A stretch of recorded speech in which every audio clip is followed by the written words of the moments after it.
Good morning, everyone. Thank you so much for coming to this meeting today. The first thing I would like to do is introduce myself. My name is Hallie Spencer. I am a special education teacher. I would like to introduce everyone else in the room as well. This is Mrs. White, the Special Education Division representative. Beside Mrs. White is Mr. Yellow, the principal.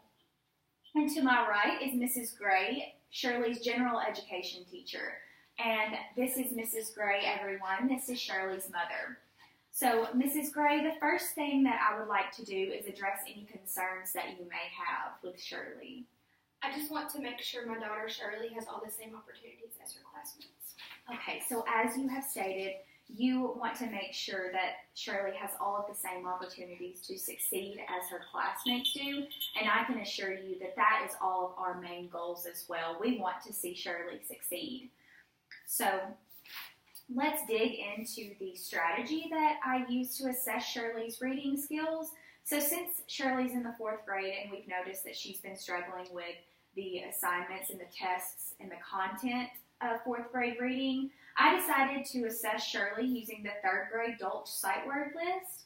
And I began by giving Shirley a list of 40 words from the Dolch sight word list, and I gave her 1 minute to read the words. So the first time I assessed her, she scored a 5 out of 40. So I assessed her once more, and this time she scored a 10 out of 40. Then I assessed her a 3rd time, and Shirley scored an 11 out of 40. So I decided to move down to the 2nd grade Dolch sight word list. And the first time I assessed her, she scored a 20 out of 40 words. The second time I assessed her, she scored a 25 out of 40 words. And the 3rd time I assessed her on this list, she scored a 20 out of 40 again, which is a 50%. So I decided to move down to the 1st grade Dolch sight word list. And the first time I assessed her on this, she scored a 35%. Not a 35%, she scored a 35 out of 40. So sorry. And the second time I assessed her, she scored a 30 out of 40.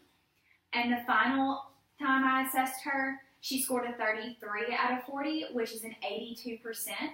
So by the assessments given, it shows that Shirley is reading at a 1st grade level.